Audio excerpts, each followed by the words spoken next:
everybody and welcome back to my YouTube channel. If you're new here, then hello, my name is Shauna Astle and today we are going to do a quick fire questions about my master's degree.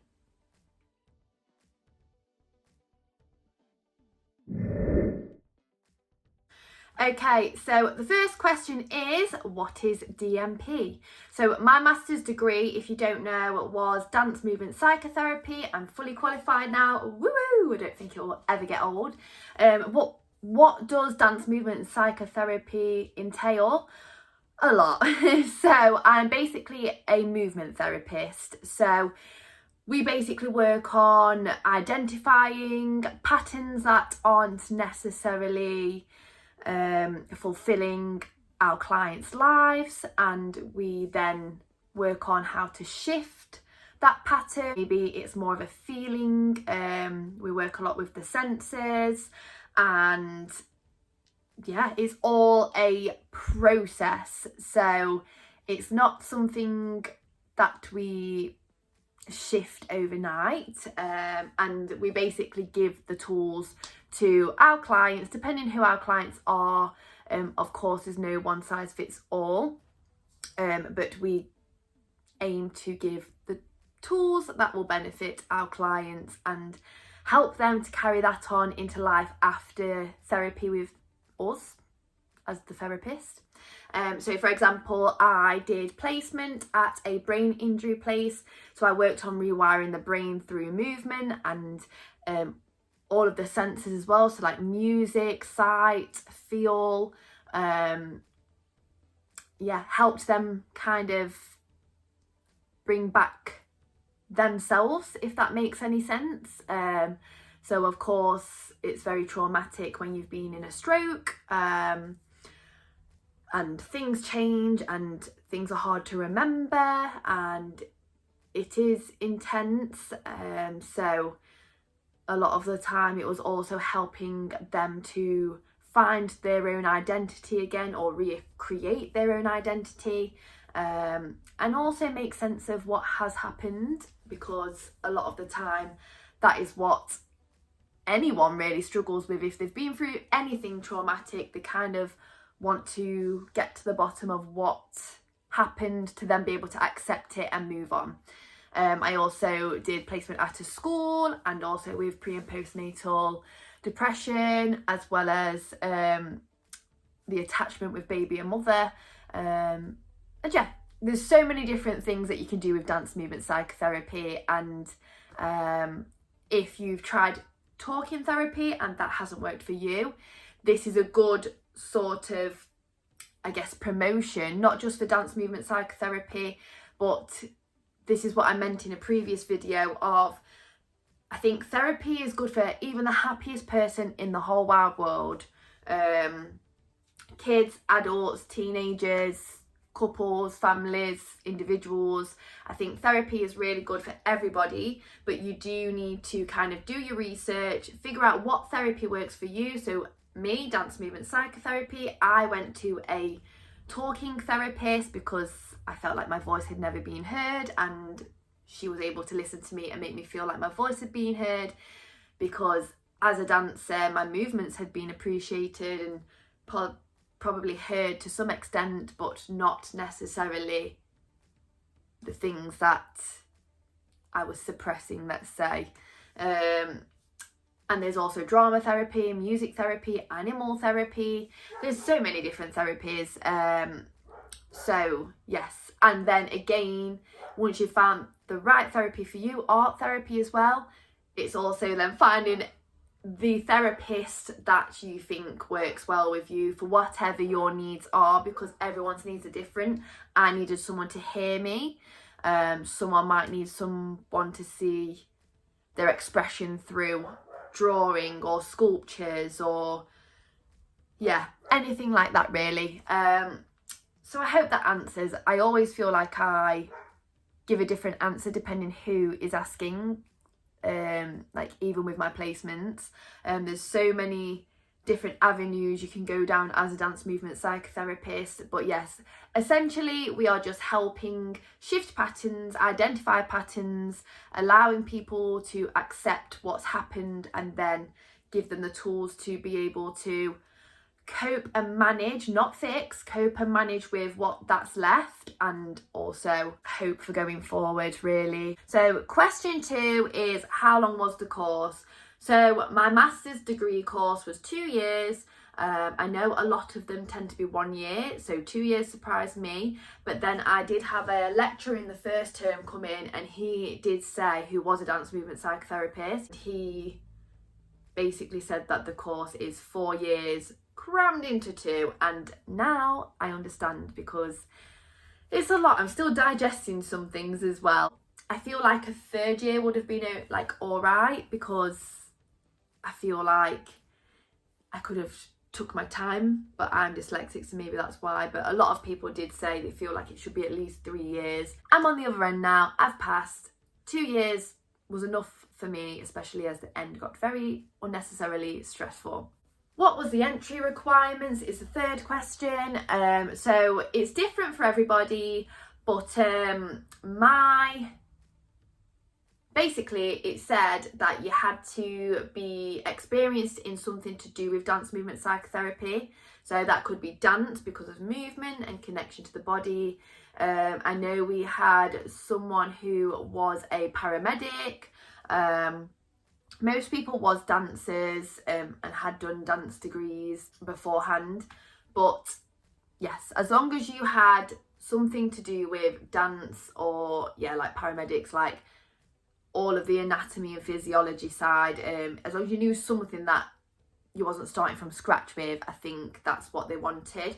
We also had to send in 2 videos of us doing movement. So I sent a dance video that I did in lockdown, and I also sent a improvisation movement video as well. And we had to do a personal statement, so I can't remember how long it was, but basically explaining our backgrounds and also any experience that we had working with vulnerable people. Could be kids, could be adults, could be teenagers. I of course worked with adults doing personal training. I worked with kids teaching them dance, and then if we were successful, which I was, we then had a online interview with a lecturer and the course leader at the time, and then I think I found out a week later that I'd got it, and I was absolutely buzzing for it, because I felt a bit stuck in the personal training job that I was in. Felt like there was no way I could grow. I didn't want to boost up the prices for my loyal clients, but yes, it was a little bit hard and not the greatest environment for me at the time. I felt like I was needing to change my chapter, but I always had a fear about endings, and I didn't want there to be a dramatic ending, a sad ending. I didn't want things to get said that wasn't true and me not be able to justify it, and like old clients lose respect for me or anything that didn't want to come online with me. So yeah, that was basically the entry requirements. And then the next question is, was it funded? Okay, so a little secret from me is, yes, it was funded. And once I found out that I actually got onto the course, I didn't really believe in myself and think that I was good enough to get onto the course anyway. But then I thought back to my undergraduate degree, and I was dancing. I couldn't have a job. I was dancing 5 times to 6 times a week, 7 when we had dance shows. It was all day, every day, basically, very intense. Of course, we was training to be professional dancers, and then also writing essays on the side of that. But I was the richest I'd ever been because of the student finance and moving down to London. So yeah, I was just very lucky, and I kind of thought it was going to be a similar situation, but it wasn't. I'm lucky that it was funded, so I got my course paid for basically by the government, and that's it. So yeah, and then I thought, do you know what, it's all right though, because I'm only in on a Monday, and how long could it possibly take for me to do work from Monday to the next Monday that needs to be in, or any assignments or anything? But honestly, it used to really annoy us when people were like, oh, but you're only in on Monday, it's part-time course, it's not full-time course. It's a full-time course because we had to do a whole day at university on Monday. And talking about like, was it funded, I obviously had to pay for petrol to get there. I had to pay for parking all day because they don't get free parking, so I had to pay and park at Mark Eaton car park. So it was like £5.30 every week, as well as petrol there and back. And then Tuesdays I would do placement, again driving there, which was in Nottingham, and then coming back and also doing the placement for free, which I know other people do, like nurses, doctors, maybe people in other forces and stuff, and probably longer than us, more hours than us probably, but this is just my experience. And then obviously driving back from that placement, but I'd also go to therapy, which was at first an hour a week, and then to make up hours at the end it was like 3 hours a week sometimes, so I'd end up going twice to break it up, which was like, therapy drains you, even when you're like positive and you have a good one, which most of mine felt good. Like, even if, I don't know, something wasn't great that came up, I felt good for acknowledging it and not suppressing it, because my thing used to be suppressing everything. But yeah, then you come home and you feel tired. So I never did any more work on a Tuesday evening after therapy. I just walk Kobe, and then yeah.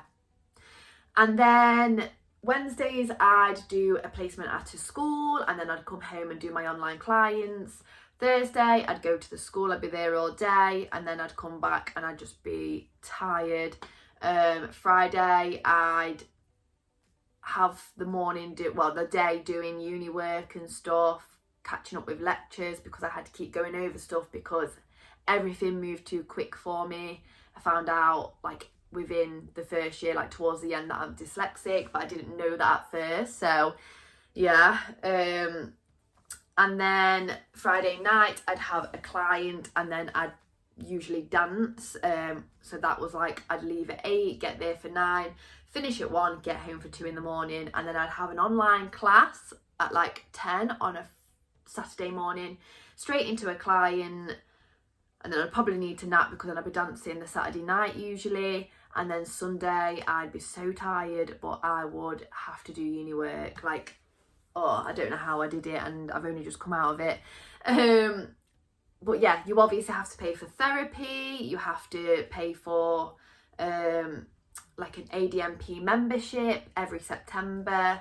So, and I didn't really know about that. You have to pay for obviously your petrol, your hours that, like, you're not getting paid for the hours that you're doing placements and your indirect hours and stuff. So yeah, I do wish that I came across a video like this and kind of knew that I need to start saving now, or like there were some people that saved and didn't work, so they could have the opportunity to really delve into the work and stuff and like get the placement hours early, so it eased the stress. Most people did work though, but then everyone just felt burnt out. So it's, yeah, I don't know. It was intense, but yes, we had the course funded, but whenever you're doing any courses like this, probably I would say any master's degree course, I assume, just make sure you're reading everything that you need to be paying for, even if government funding isn't there for you to pay for that, because you will have to, it will be a requirement, and you'll need to do that to pass the course. Like, there were no way I could have done my course without therapy. We needed to do 80 hours, which doesn't sound like a lot, but like I had to double up towards the end, and now it was a 2 years course. So yeah, and like my therapy was cheap compared to some people's therapies was like £80 an hour. So yeah, you've also got to do your hunting, but make sure that it's not, you're not just thinking about the money side, you're actually wanting to gel with your therapist. You need to be able to trust them. But yeah, and then how did you find the course? So I really enjoyed the course. My favourite subjects, I guess, was psychosoma, where we learned a lot about the neuroscience. I didn't know anything really about like the brain, the mind, but within that we also learnt about the body, as in like anatomy and physiology, which of course I know about through Pilates and personal training. But yeah, there was still a lot to learn and I just loved it. I kind of wish we did that in second year, because that was crammed into the first year. I enjoyed my placements. My favourite placement was at the brain injury place. I learned a lot. I felt nervous at first because it's like going into a hospital and it was very strict on like COVID and all of that. And of course everyone was completely different, which any client is anyway, but like some clients couldn't stand, some clients would impulsively stand, some clients was paralysed, some clients didn't remember you every week, like they'd remember you by the end of the session and then they'd forget you when you came in to start the session the next week. And yeah, but I really learned a lot about myself. The clients there, they was amazing, special place in my heart. But the people there, like the physios, the occupational therapists, like everyone that was like helping me grow, yeah, they have a soft space in my heart as well. I felt like more than just a student to them. They was the first people out of family and boyfriend's family and friends that I told about my button phobia, because they questioned why I wasn't eating because they had buttons on.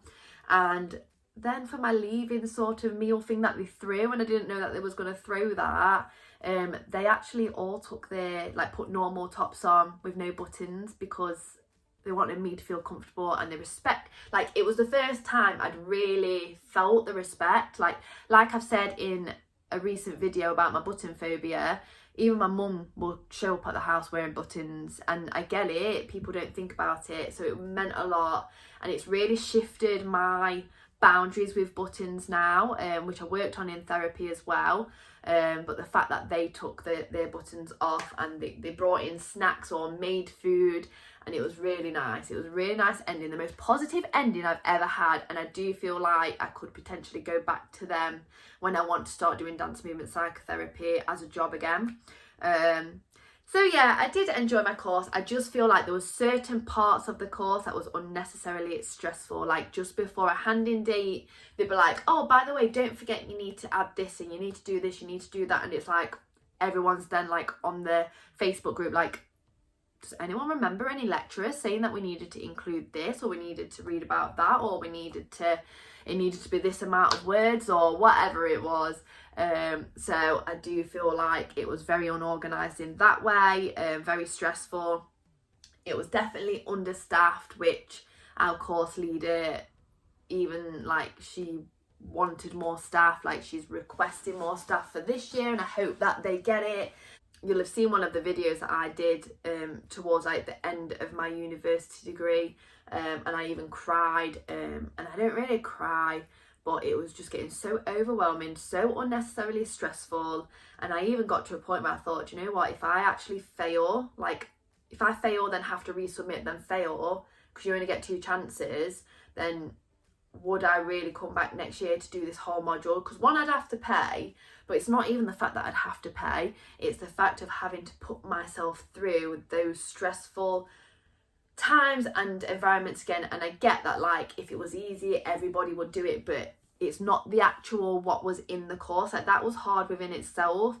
But then, yeah, the last minute panic that didn't need to be a thing, because we always asked at the beginning of the term, like, oh, so when we do this module and when we do this assessment, we need to include this, this and this, but then how does that look? And is that video of just me, or is it of other people? And do we need consent? And do we need this? And it always like be brushed off at the beginning of the term. And I get that we had other things we needed to focus on, but some people are quicker at working than others. So yeah, it was unnecessarily stressful. I don't know whether like the London one's like that, because yeah, part of me was like, would I have preferred to have gone to the London one? Probably would, but then at the same time, I wouldn't have met my boyfriend. Like, I knew my boyfriend before, but then when I was in my first term of my master's degree, I did some work doing scare acting, and that's how I like re-met him. So I wouldn't be with my boyfriend now. My dog, like, my granddad really helped with my dog on like the days I was out all the time. He'd be walking him. So yeah, everything happens for a reason. But yeah, just make sure you do your research before any master's degree course. If you're thinking about doing this dance movement psychotherapy course, definitely pop your questions down below, because I wish I found someone that did the same course as me, same university as well. So I went to the University of Derby, and they just had words of wisdom for me, and yeah, kind of like a heads up about stuff. So yeah, if you liked this video, then please do give it a thumbs up. I know it was a little bit different, and if you have any comments, like I say, questions, just comment it down below. Subscribe if you're not already. We have a fun series coming up. Well, I think it's going to be fun. And yeah, I will see you in the next video. Bye!